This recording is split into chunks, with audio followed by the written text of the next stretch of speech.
Hey, Mike here. I just wanted to let you know that you can listen to Dark Poutine early and ad-free on Amazon Music, included with Prime.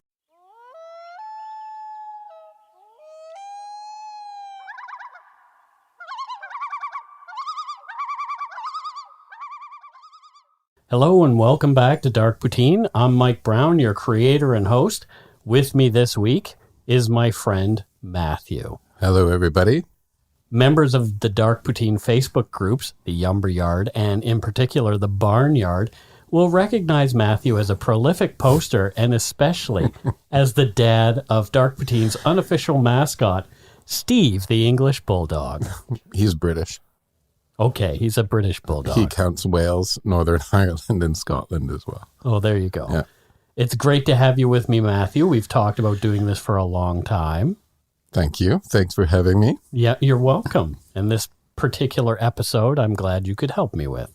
The views, information, and opinions expressed during the Dark Poutine podcast are solely those of the producer and do not necessarily represent those of Curious Cast, its affiliate, Global News, nor their parent company, Chorus Entertainment. Dark Poutine is not for the faint of heart or squeamish. Our content is often intense and some listeners may find it disturbing. We're not experts on the topics we present, nor are we journalists. We're ordinary Canadian schmoes chatting about crime and the dark side of history. Let's get to it. Put on your toque, grab yourself a double-double and a Nanaimo bar. It's time to scarf down some Dark Poutine. I want my Dark Poutine.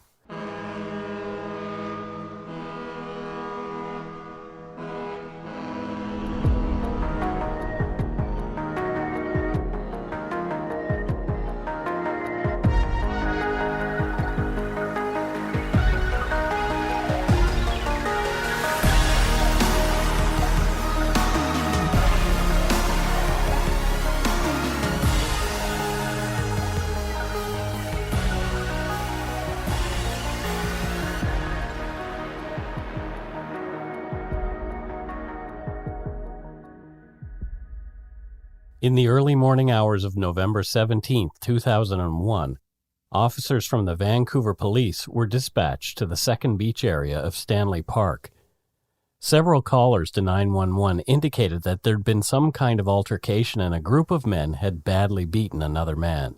2 VPD constables arrived at the Second Beach parking lot within minutes of being called to find a distraught man frantically providing CPR to a bloodied man on the ground. The man on the ground was naked except for socks and hiking boots. Police assessed the man's condition and immediately called for an ambulance. It didn't look good. The paramedics from the BC Ambulance Service arrived quickly, but determined that it was too late. Aaron Zane Donald Webster, 42 years old, and a member of Vancouver's gay community, was dead. He had been brutally beaten with a blunt instrument, and his killers had skittered off into the night, leaving Aaron to die. Aaron's death would become recognized as Canada's most well-known and notorious case of gay bashing. You are listening to episode 166, Hate Crime, The Murder of Aaron Webster. Aaron Webster's obituary indicated he was survived by his divorced parents and siblings, 2 sisters and 2 brothers, as well as a number of nieces and nephews. The family had moved around a lot when the kids were young. They were army brats and never got to settle in one place for a long time. The AIDS crisis had ripped through Vancouver's gay community in the late 1980s and 90s, taking the lives of many and forever impacting the lives of their loved ones. Aaron's longtime partner, Steve, had died of complications caused by AIDS. According to an article in the Vancouver Sun on November 22, 2001, Aaron was described as a hypersensitive man with an edgy sense of humor. He made his living first as a house painter and then as an assistant manager of a local general paint store. His passion, though, was photography, and it was there that he was best able to comment artistically on the world he saw about him. Aaron's cousin Fred Norman talked to the Vancouver Sun about Aaron's love of photography and his passion for photographing nude male bodies. Quote, "It was an outlet to express himself, a way to show his love for the way things were, to show the beauty of an image, the beauty of a human being. A lot of it was healing." Many photos, some taken by Aaron himself, highlighted his love for his dog, a Sheltie named Zane, who'd been with Aaron through some of the tough times.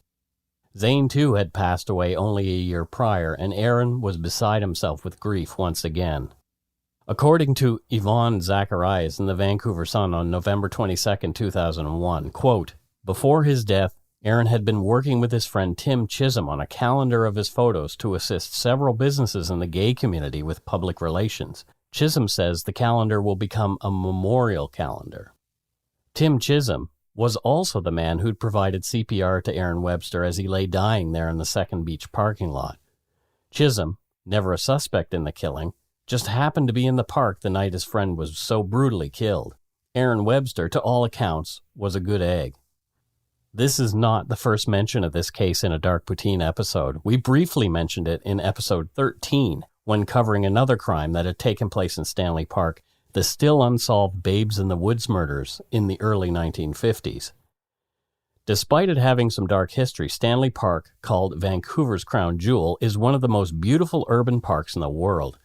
For 3,200 years, it has been the traditional territory of Coast Salish First Nations, including the Musqueam, Squamish, and Tsleil-Waututh. The City of Vancouver's website describes the park, established in 1888, as, quote, "a magnificent green oasis in the midst of the urban landscape of Vancouver."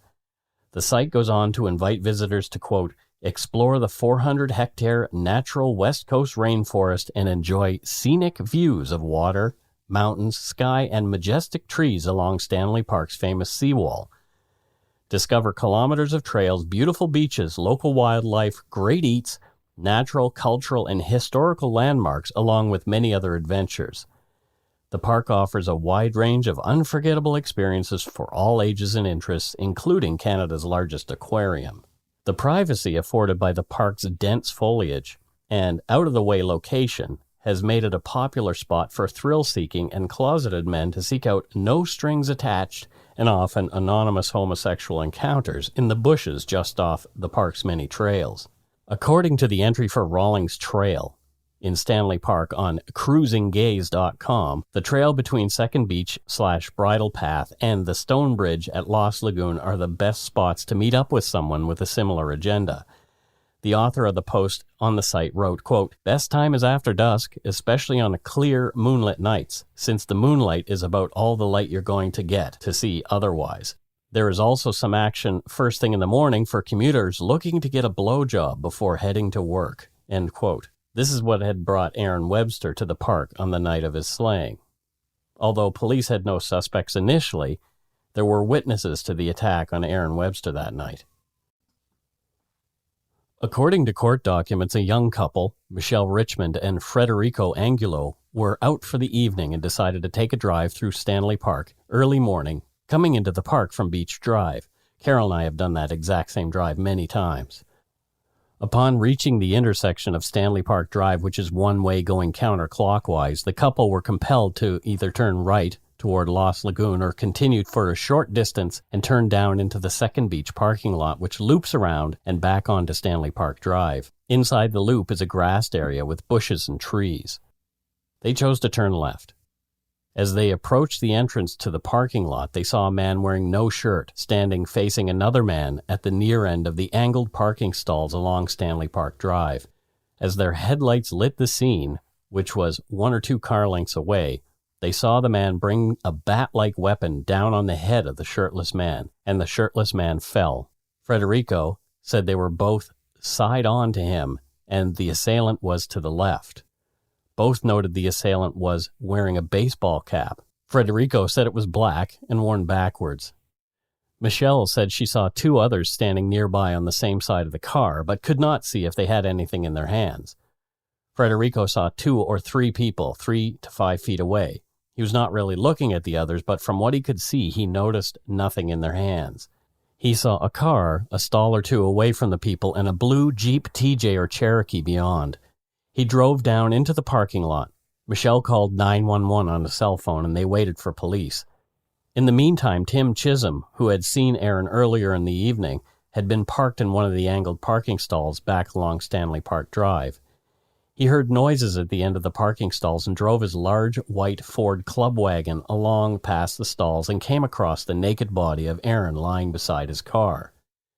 He too called 911 and then attempted unsuccessfully to resuscitate his friend. Michelle and Frederico, still parked back in the parking lot, heard loud voices and noises apparently coming toward them. They became alarmed and decided to leave, continuing around the loop back onto Stanley Park Drive and past the scene of the beating. Frederico stated that the blue Jeep was gone by that time. They saw the large white van, and Frederico saw someone later identified as Tim Chisholm bending over Aaron Webster's body. Driving past quickly, Frederico assumed that the man he saw was further assaulting the man laying on the ground. Frightened, Michelle and Frederico drove to a parking lot closer to English Bay to wait for the cops to arrive.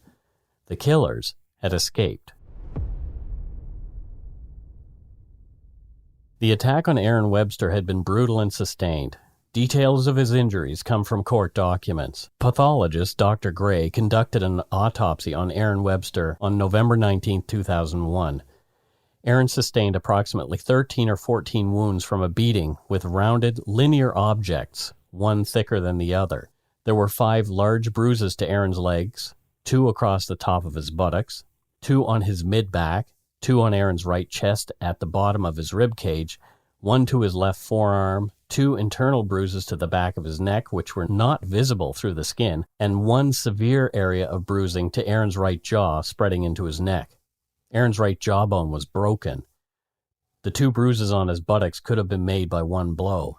2 of the bruises on his legs could have also been made by a single blow. The cause of Aaron Webster's death was a torn artery in his neck, which is often quickly fatal. The artery itself was not directly in the path of a blow, but the artery was torn by a sudden tilting rotational movement of Aaron's head and neck, imparted by a blow. Not a lot of force is required, and such a result is rare, in Dr. Gray's view. But in any case, she concluded that Mr. Webster died as a result of one of the blows to his neck. All of the blows to the back, buttocks, and legs, with the exception of the 2 to the right rib cage, were consistent with having been made by a thicker instrument. The other 2 were much thinner. This indicated more than one attacker and more than one weapon.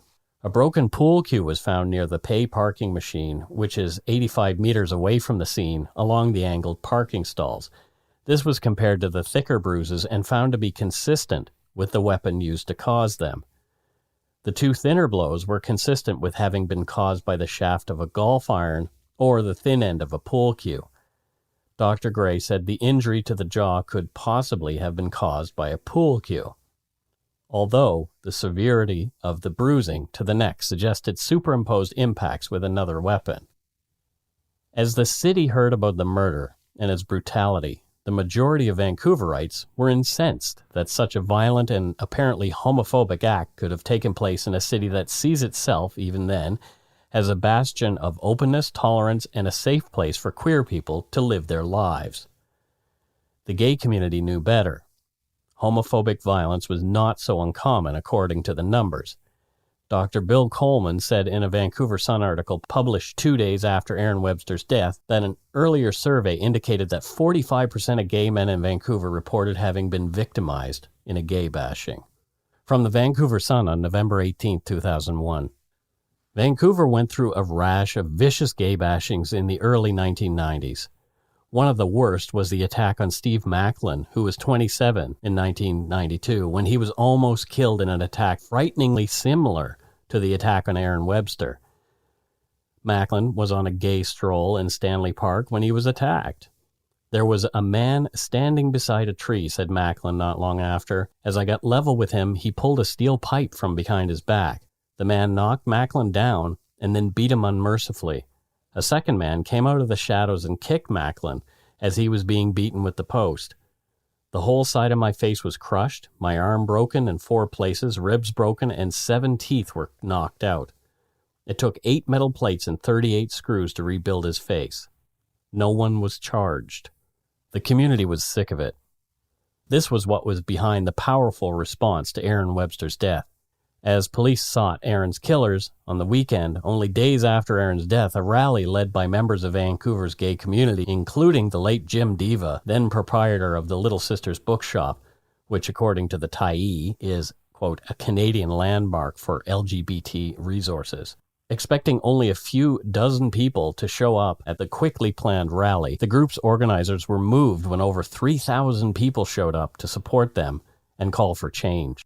One of the rally's organizers, Murray Billida, recalled his feelings on seeing the unexpected turnout years later to Kate Adak and Sam Eifling of the Tyee. Quote, "It was something that immediately strengthened my faith in my fellow West Enders and Vancouverites and British Columbians," he said through tears.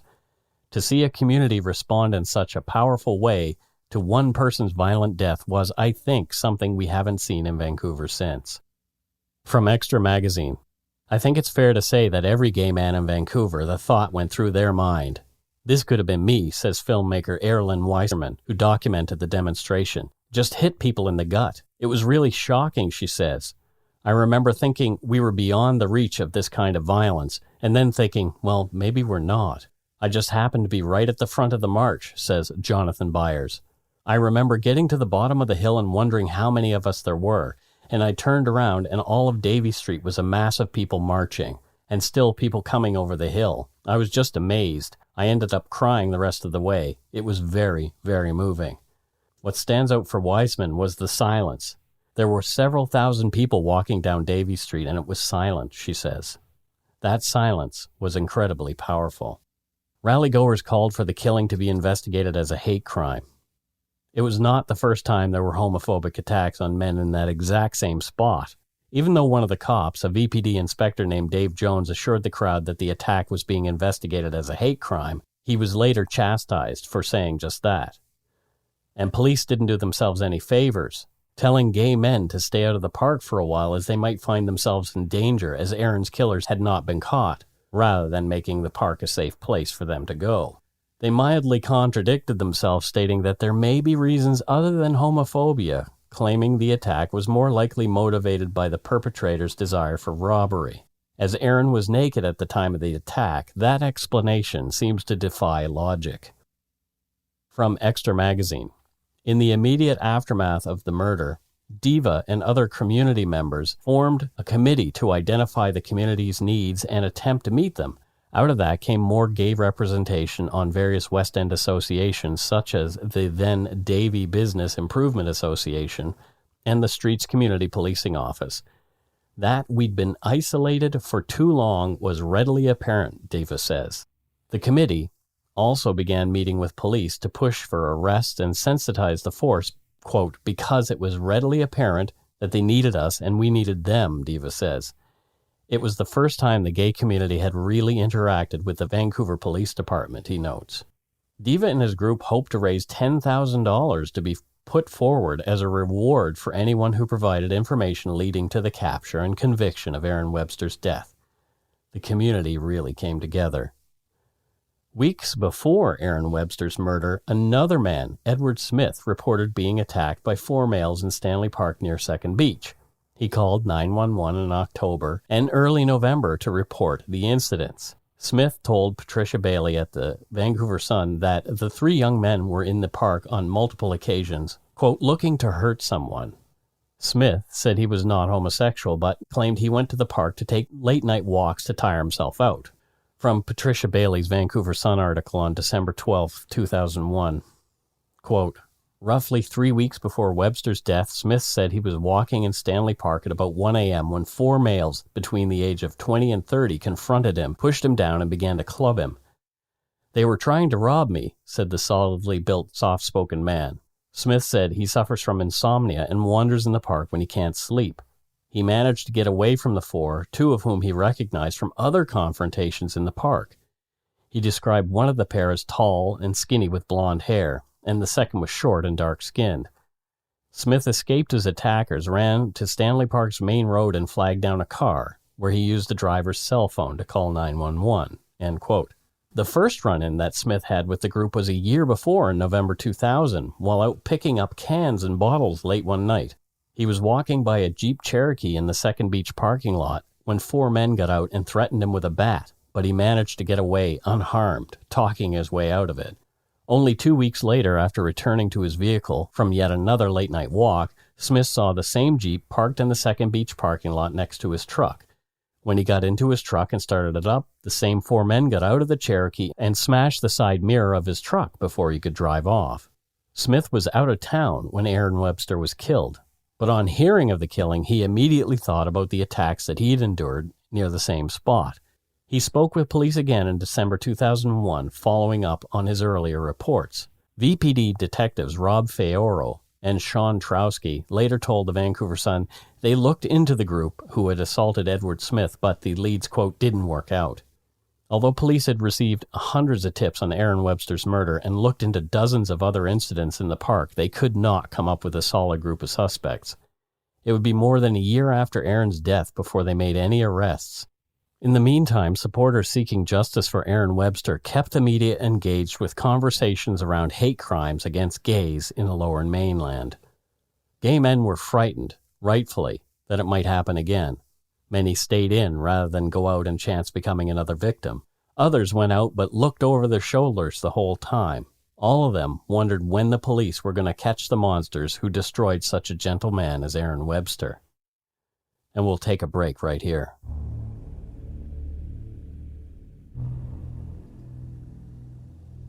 And we're back. On the anniversary of Aaron's death, his community nor the police had forgotten what had happened. Detective Feoro spoke with Greg Middleton of the Vancouver Sun in an article published on November 17, 2002. We know people out there who were there when this happened. He said, those who were involved have probably talked. There have to be 12 to 24 people out there who know who did it, said Feoro. And he said police believe at least one of the attackers was only peripherally involved and might be in a position to cut a deal to save himself. We're hoping that by now someone's conscience is doing its job and they will come forward, Feoro said. And even if your conscience doesn't prompt you to come forward, maybe the money will, he said, referring to the almost $22,000 which had been raised in reward money. As with many crimes involving a group of perpetrators, it was time and the inability to keep a secret that finally shone a light on Aaron Webster's killers. On February 5, 2003, Detective Rob Feoro spoke about a break in the case to Extra Magazine's Robin Perel. Quote, we know who is responsible for the death of Aaron Webster, says homicide detective Rob Feoro. There is no doubt in my mind that I have the right person. End quote. A week later, on February 12, 2003, police went to the home of a 19-year-old Burnaby man to question him in relation to Aaron Webster's death. Cops had received tips from people claiming that the man had admitted in passing to his involvement in the beating death of Aaron Webster. The man, who was 17 and a young offender at the time of Aaron Webster's death, is identified in court documents only as J.S. He accompanied the police officers down to the police station. There, he gave a warned and videotaped statement, at first denying any involvement. He then advised the detective that, quote, he wanted to come clean, and admitted the following. J.S. advised that he and 4 other males, a man named Ryan Cran, A.C., another youth, a man named Danny Rao, and T.R., another youth, were drinking together on the evening of November 16, 2001. In the early hours, November 17th, they went down to Stanley Park. J.S. described himself as being quite drunk. In the early hours of November 17, 2001, they had parked their car in the Third Beach parking lot. They walked down an area near Second Beach. They went into the bushes and hid. They saw Aaron Webster walking naked down a road. They burst out of the bushes and started running after him. He ran from them. J.S. held a bat. The others had weapons of some kind as well. J.S. hit Aaron first, or second, on the back near the shoulder. At that point, Aaron said, "That's enough, guy." They chased Aaron Webster to his car. Aaron fell to the ground after a blow given by another. The males surrounded him. J.S. struck Aaron a second time on the legs. He noted at this time that Aaron was out cold. J.S., Ryan Cran, and T.R. ran into the bushes.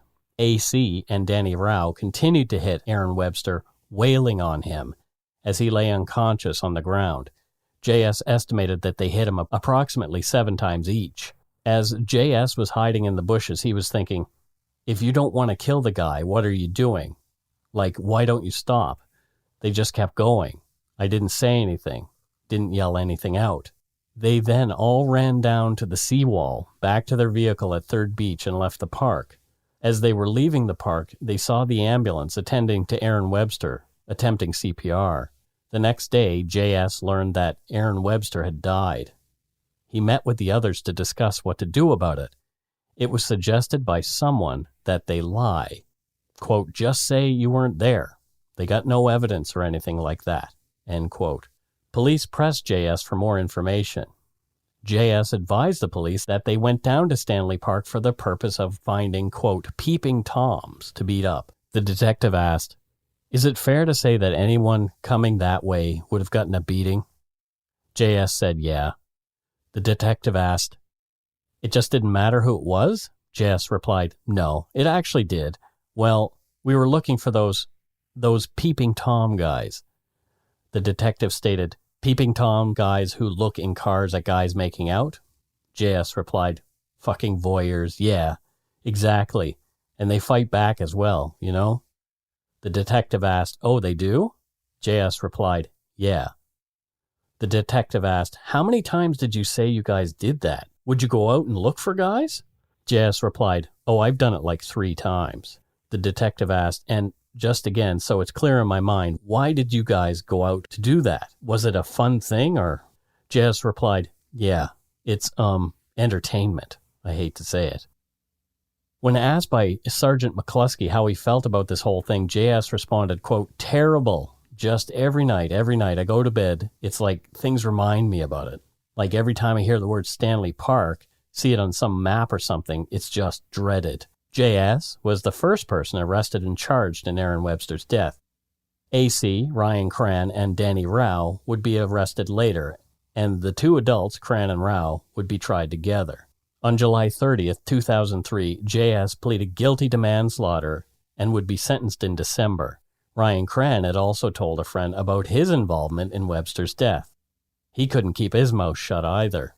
Thank goodness. News of Aaron Webster's death was all over the news in the days after it had happened. Ryan Cran went to a pool hall he frequented. There, he spoke with an employee of the Q-Zone pool hall named John Morgado.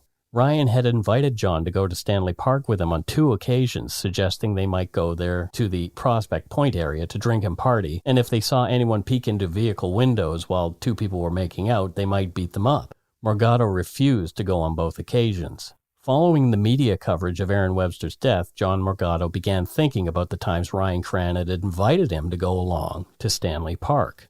John looked at Ryan Cran, and from Cran's expression, thought Ryan might have been involved. Still looking at Ryan, Morgado shook his head, and Ryan smiled. John said, was that you? Ryan said, yeah, it was us. Ryan then went into some detail, and he said some friends from Surrey had parked their vehicle at Second Beach, walked through the trails at Stanley Park, and had run into somebody they saw was naked and started beating him. Ryan said as they were beating Aaron, he kinda stopped. I guess he thought it was enough. The other people kept going, kept on hitting him. Ryan gave his most chilling account to another friend, Lance Rudick. Rudick had gone to high school with Ryan Cran and also worked at Q-Zone. Ryan had come into the pool hall shortly after Aaron Webster's death. Cran seemed to be drunk. From Extra magazine, he placed his keys on the table, pulled up a chair to the front counter of the customer service area, and used the words, Lance, we lynched this guy. We lynched him. Then he mentioned Stanley Park. Lance, we lynched a guy. We lynched a guy. We beat this guy up. Rudick later said that at the time he didn't take Cran seriously. Quote, I thought he was just trying to get a rise out of me. Robin Perel of Extra Magazine provided an excellent timeline of the legal proceedings that followed, and we'll flesh it out here. On October 9th, 2003, Danny Rao, Ryan Cran, and AC were arrested and charged with manslaughter. The Crown prosecutor was refusing to pursue hate crime charges against the group as those charges were notoriously more difficult to prove, and if found not guilty, the group might escape punishment in Webster's death. For the Crown, it was the path of least resistance. For Webster's family, friends, and others in the community, it was another slap in the face. To the chagrin of Webster's supporters, 6 days after his initial arrest, Ryan Cran was granted bail. But he had to return to custody because his family couldn't raise the money required to post his bail bond. Danny Rao remained in jail. On November 28, 2003, sentencing submissions were presented for J.S. Crown Counsel Sandra Dworkin asked for a 20 to 32-month sentence. She said she could not prove the killing was a gay bashing, but said the attack seemed to target peeping Toms. On December 12, 2003, Ryan Cran was released on bail again. On December 18, 2003, Youth Court Judge Valmont Romilly ruled the attack was motivated by hatred. Judge Romilly wrote, quote, "The attack and beating of Mr. Webster was in fact a hate crime. I am aware that the Crown has conceded that since J.S. has stated they went to the park looking for, quote, peeping Toms or voyeurs, and that he did not know that this area was frequented by homosexuals, she has no way of establishing that this was, quote, a hate crime. I disagree." Romilly sentenced J.S. to 3 years, the maximum sentence a youth can get for manslaughter. J.S. was to spend 2 of those years in a youth detention center and the last year at home under strict conditions. On December 22, 2003, Danny Rao was released on bail. On January 22, 2004, AC, the second youth charged in Aaron Webster's death, pleaded guilty to manslaughter. On March 31, 2004, sentencing submissions were presented in court for AC. Crown Counsel Greg Weber sought the maximum sentence but did not describe the killing as a hate crime. On April 13th, the preliminary hearing into the adults case began in provincial court. Ryan Cran and Danny Rao were to be tried together as co-accused. On April 21st, 2004, a youth court judge, Jody Warrior, sentenced AC to 3 years, the maximum sentence. She stopped short of calling the killing a hate crime. She noted that the youth was already on probation for possession of stolen property and operating a stolen vehicle at the time of Webster's death. On May 28, 2004, Judge Jane Godfrey convicted Danny Rao of obstructing justice after he attempted to interfere with a witness for his upcoming manslaughter trial. On July 9th, Rao appealed his obstruction conviction. On November 15, 2004, Danny Rao and Ryan Cran's trial began in BC Supreme Court. Both of the men pleaded not guilty. On December 10, 2004, Justice Mary Humphreys convicted Ryan Cran of manslaughter, but acquitted Rao because she said there is too much reasonable doubt to find him guilty. The spectators in the courtroom were stunned at Rao's acquittal. They jeered as the judge read her decision. One man shouted, "He killed a man!" Another yelled at Rao saying he'd gotten away with murder, to which Rao, 22, shot back, "Fuck you." On January 23, 2005, on the eve of Ryan Cran's sentencing, about 1,000 gay protesters gathered on the steps of BC Supreme Court to demand hate crime designation in Webster's death.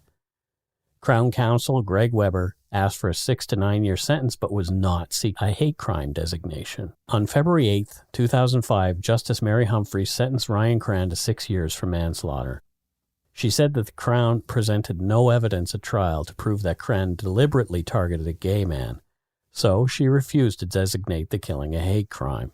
Outraged members of the gay community and Webster's family called for then BC Attorney General Jeff Plant to conduct an investigation into the prosecution of the case and the Crown's decision not to seek a hate crime designation.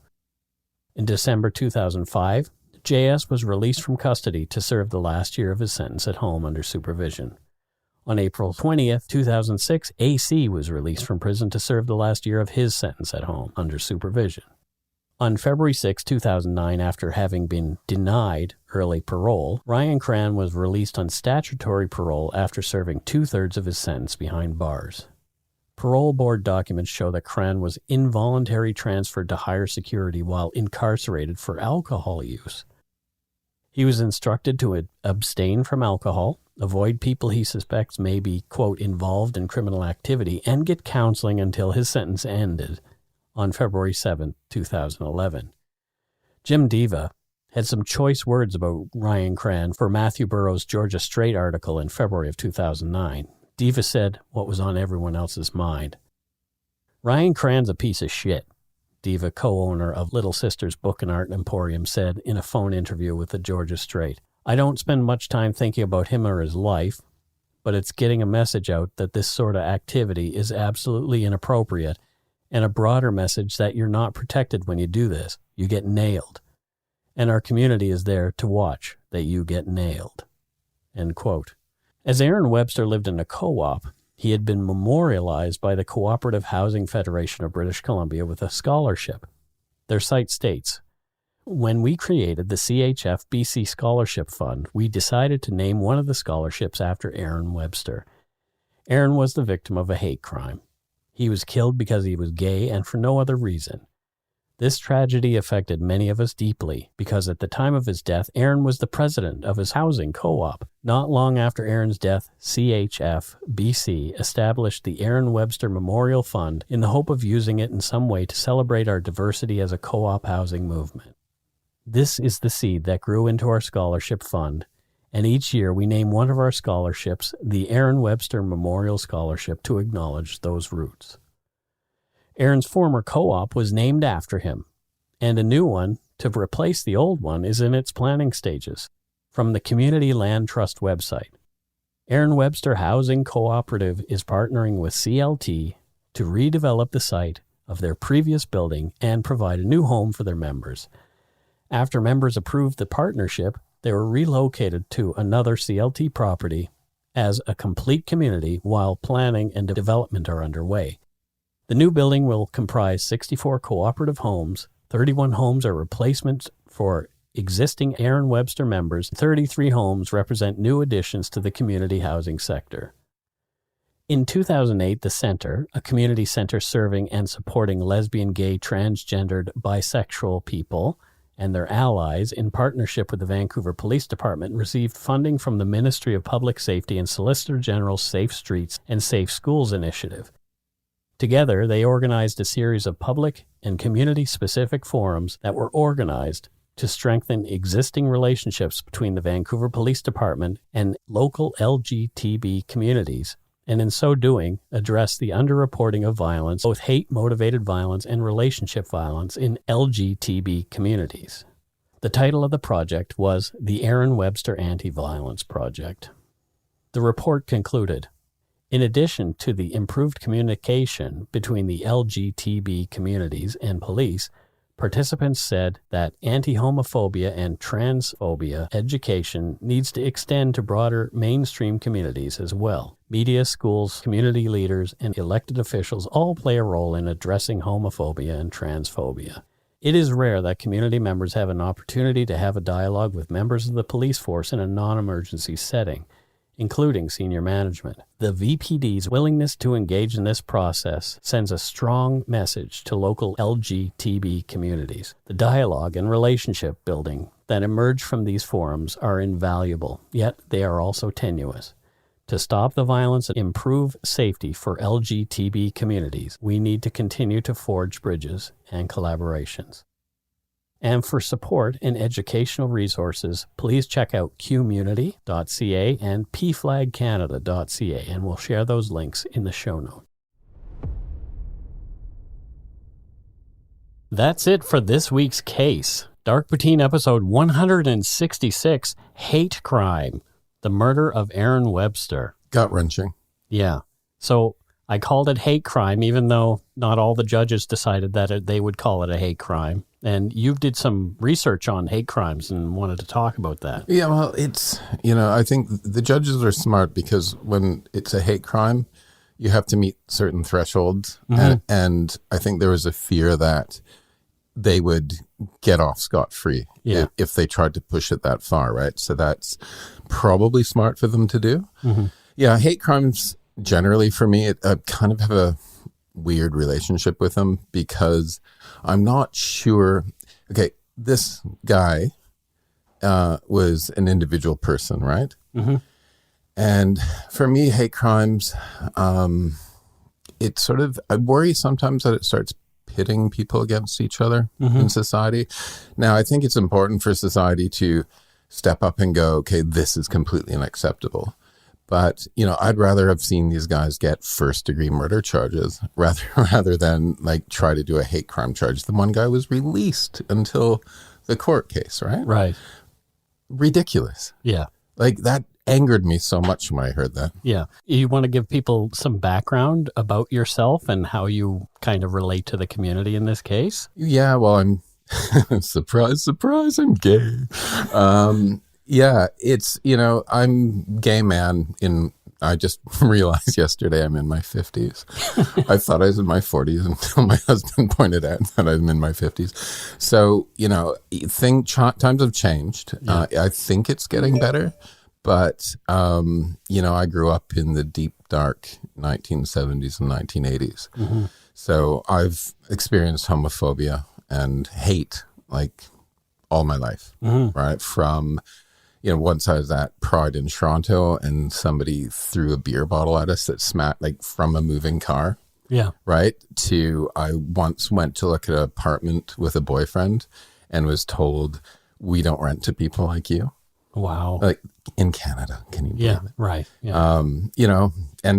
Name calling through high school, all that sort of stuff. So yeah, I've experienced it all my life. Mm-hmm. Yeah. Yeah. People are rather deluded about, how much acceptance people get. Yeah. I hope it's better. Yeah. The thing is I'm older and married now, so I'm not out there a lot. And I just hope the younger kids find it easier. I don't know if they do or not. Yeah. So is cruising still a thing in Canada? I think so. I think that since like dating apps, I think a lot of people had moved on to that because, well, it's safer. Right. You know what I mean? And you can sort of do a little bit of a swiping left or swiping right. Yeah. So you get to make a choice. Yeah. So you can get, I met my husband on an app in London years ago. We've been together for married this year for 15 years. Oh, wow. Yeah. So, I think people still do, but, it's maybe a bit safer, but, getting out there in nature, probably fun for guys. Yeah. Right. Could be. Could be. Never done it myself, but. Me either. Yeah. Well, I did visit, the location of where this murder happened this morning. You mentioned that. And how did you feel about sort of seeing where that had gone down? Well, you've been to Stanley Park. Yep. It's such a beautiful place, right? Yeah. It's so beautiful. And it's, to stand there and like I was in the parking lot, I'm like, I wonder if I'm standing in the spot that it happened, right? Yeah. And it's sort of an eerie feeling. And I just felt I felt bad for the guy. I felt bad for his friends. Felt, he had a bit of a tough time just leading up to that. His partner had died, his dog had died. Yeah. And he sounds like he was a wonderful guy. Yeah. And just to think that, a bunch of morons beat him to death in this beautiful spot. It's just completely the opposite of the beauty of the place, What's your take on the peeping Tom defense that they used? Such bullshit. I think so too. They went there to beat up or kill fags. Yeah. Simple as that. Peeping Tom, they were the ones being the peeping Toms. Yeah, right. Right? When I heard that, I was just like, that doesn't make sense. They obviously said they understood that they needed to say something other than we're there to beat up fags. Yeah. Right? And I use the word fag because I'm allowed to. Right. Yeah. Right. It's a bundle of sticks, apparently. Yes, that's tied together and burned at a stake. Oh, gosh. There you go. Oh, no, that's even worse. I know. Is that the root of that? I don't know. I don't think wow. So. Might be. I heard that when I was young. Right? Wow. Yeah. Okay. Well, there you go. Sorry to depress you there. No. No, I learn something new every day. And thankfully, I've got friends like you who are willing to come and help us out with the show. I'm more than happy to do it. So let's move on to some voicemails. We're going to listen to some of the conversations that people have had with our voicemail answering machine and see if there's anything interesting. Hi, Dark Team. My name is Samantha Brown with an E. I am in Northern Ontario from Elliott Lake. I just wanted to call and leave a message to say how much I really appreciate the podcast. I've been a listener for almost a year and a half now. I just wanted to thank you, Mike, for your support and everything that you do to entertain me for the week. Even though these crimes are sad, sometimes you are very informative. For the Sammy Yatim case, I wrote about the paper in a sociology course a few years ago, and you just kind of hit on the points I taught in my paper, so it's really great to go back and read my paper. Also, your voicemail for this number made me laugh. I just wanted to say that I love you guys. Carol, I love having you on the show. You kind of make me have a good thought once in a while, and I love it. Anyways, my mom's going to laugh when I say this. Go shit in your hat. Bye, guys. Well, thank you so much from Samantha Brown with an E. Best way to spell Brown anyway. Does everyone who has the last name Brown say with an E or sans E? No, only the people with an E have to say with an E, because if you knew how many times I have had to say my name is Michael Brown with an E, it might as well be Brown spelled all one word, Brown with an E. That's like me with Matthew with one T. It's like all my life. Oh Matthew, my gosh, Matthew it's ridiculous. Thank you so much, Samantha, for your call. Much appreciated. Let's move on here. Let's see. Okay. Here's one. Hi, Mike. This is Alicia and Trevor. We really like the podcast. We've been listening to it.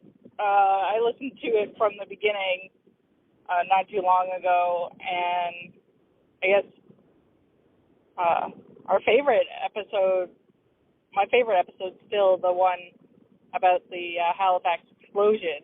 I really like how compassionate you guys are, and we're really enjoying the podcast. So have a great break, and we'll listen to you soon. Bye-bye. Well, there you go. That was nice. I like it when people call in are nice. Absolutely. Oh, I never play the ones where people are mean. Surprise, surprise. Yeah, like, right? Hi, Mike and Scott. This is Joe Hartwell. I recently became a patron, and I've been listening to you all for a few months now. I just wanted to say that I so appreciate your show because in the past month, I have moved from the United States, where I was in North Carolina, to Portugal. And you all have been a really good tether to normality for me during all the stress of that move. So I just want to say I really, really appreciate you all. I love how y'all do the show, and go shit in your hat. Bye. Why, thank you so much. It's so nice to be told, go shit in my hat in such different accents all the time. Absolutely. Matthew, you've never told me to go shit in my hat, have you? No. I just tell you to fuck off. It's true. Matthew doesn't pull any punches. Yeah, so that's it for voicemails. You can leave us a voicemail if you like at 1-877-327-5786 or 1-877-DARK-PTN. Well, because I couldn't get Poutine as the phone number. But if your call stands out, you might hear it on the show. I guess now that means let's move on to some Patreon shout-outs. And there's a few. People are still becoming patrons of the show, even though we've been on a break, which I am so grateful for. First up, from Gloucester, Ontario, is Kim Sheeler. Thank you so much, Kim. Matthew, what does Kim do for a job? She is a professional zombie. She's a professional zombie. What does that entail? She's an extra for zombie movies. She actually makes a living out of it. Oh, wow. Yeah. That's great. Does she have a particular sort of thing that makes her stand out from the other zombies, or is she just a blade of grass in a field of green skin? Well, she always drags the right leg, not the left. Okay. Yeah. Okay. That makes sense. Yeah. That's a good choice. That's a good creative choice there. Yeah, it is. All right. Next up, we have from Michigan City, Indiana, Nancy Wright. What does Nancy do for a living there in Michigan City, Matthew? Michigan City. I always thought it was a state, but she makes bespoke kazoos. Oh, bespoke kazoos. Yeah. Oh, wow. You know, a little bit of bling, some sparkles. She actually sold one to Vanilla Ice last week. Oh, wow. Oh, Vanilla Ice is still a person. He's trying to get his career back on, and he thought one of her kazoos just might do it. You never know. And you never know. You can't, yeah. I'd listen to Vanilla Ice playing a kazoo. Ice, ice, baby. Oh, no. Next up, we have Brandy May Rintoul from Melfort in Saskatchewan, I believe. Wow. And what does Brandy do there in Saskatchewan? Can you imagine proofreading dictionaries? Proofreading dictionaries. Wow, that's exciting. That would be so difficult. Yeah, because you wouldn't have any reference material. Exactly. Because you are creating the material that people are going to reference. So when we think we're spelling something correctly, she just made that shit up. Oh, no. I can't think of anything worse. And next up, from Surrey, British Columbia, oh, very close by, is Sarah Adrian. And what does Sarah do here in Surrey, the big metropolis of Surrey? She is a professional dog walker. Oh.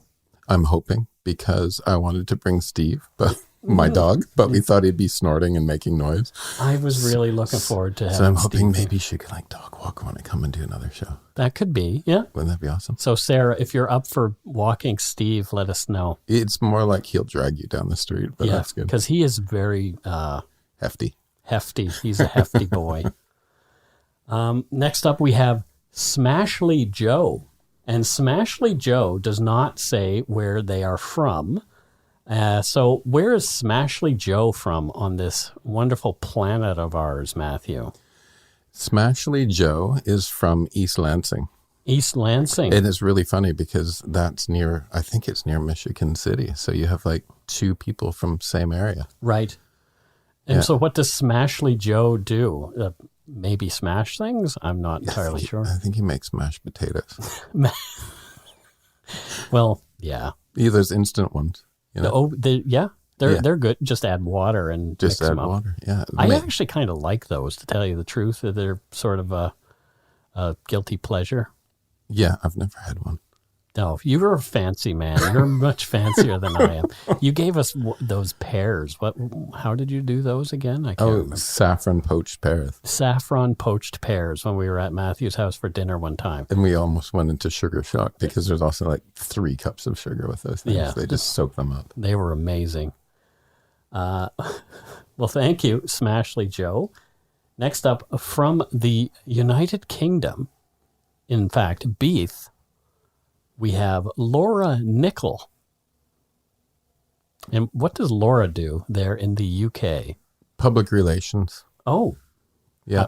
So she relates to the public in some way? Yeah. Does she work for a specific company or? No, she freelances and she takes the hardest cases. Oh, interesting. Yeah. Yeah. So she's represented me a few times. Represented you? Yeah. Wow. Does she do Piers Morgan as well? I hear he has a little trouble with public relations recently. I think he should maybe actually hire her. Yeah. Yeah. That might be a good thing. Thank you, Laura Nickel. Next, we have Pam Ferguson. I don't know where Pam is from. Pam is from Peggy's Cove. Oh, Peggy's Cove in Nova Scotia. Yeah, because it's on your T-shirt. It's on my T-shirt. So, well, I mean, that's where she's from. So, and is she work in the lighthouse there? Or? Absolutely. Oh, she just keeps it lit. So she keeps it lit. She keeps us safe over there. Yeah. Don't go on to the Black Rocks. That's always the big joke, that the tourists go on to the Black Rocks and get washed away into the sea when the waves come. What are they? Sort of like the ones closest to the water? Yeah. Yeah, you don't do that. Yeah, it's kind of dumb. Well, thank you, Pam, in Peggy's Cove. And next up, one more, we have Leslie. She's from somewhere here in Canada, but I'm not entirely sure where. Where is Leslie from, number one? The Tub. What's the Tub? Tobermory. Have you ever been there? No. Beautiful. Where is this place? So it's in Ontario, and there's a ferry there that opens up. Steve would love that. It opens up. What's it called? I can't remember what it's called. But there's glass bottom boats, and she drives one of the glass bottom boats. Oh, that's really cool. Yeah. Yeah, I would like to have a glass bottom boat, but not around here because the water's kind of crummy and mucky. Surrey? Well, Surrey and Falls Creek isn't that great either. No. You can see the great Canadian whitefish float by every once in a while. Absolutely. AKA condom. Oh my God. We're terrible people. Well, that's it for Patreon. So let's move on now to PayPal and see if anybody gave us any love on PayPal this week. Since we've been gone. First up. Wow, we do. We had a few. You gave us something on March 5th, which was kind of nice. Much appreciated from Matthew and Steve. Lovely. I knew it'd get me onto the show. But on March 9th, we received some donut money from Huyen Nguyen. And Huyen said, eat some donuts and then go shit in your hat. Nice. Yeah. Where is Huyen from? Are they from Canada? It sounds like a Vietnamese name. Huyen Nguyen. I might be wrong. It's spelled like my Vietnamese friend's last name. Ho Chi Minh City, near the Opera District. Oh, near the Opera. Have you been there? Yes. And what kind of things does Huyen Nguyen do in the Opera District in Ho Chi Minh City? Huyen is a hotel magnate. Oh, a hotel. So owns the hotels. There's lovely hotels around there. Oh, wow. I would like to go to Vietnam. What was it like? It's beautiful. Yeah. Yeah, beautiful. Is the food any good? Of course. And cheap. And cheap. Yeah, you can honestly, I almost exploded. I ate so much. There you go. Next up, we have Pam Ellsbury. Have a donut on me or maybe a beer, smiley face. Love you guys. So the beer probably won't happen because neither of us drink. No. So we'll just do the donut thing.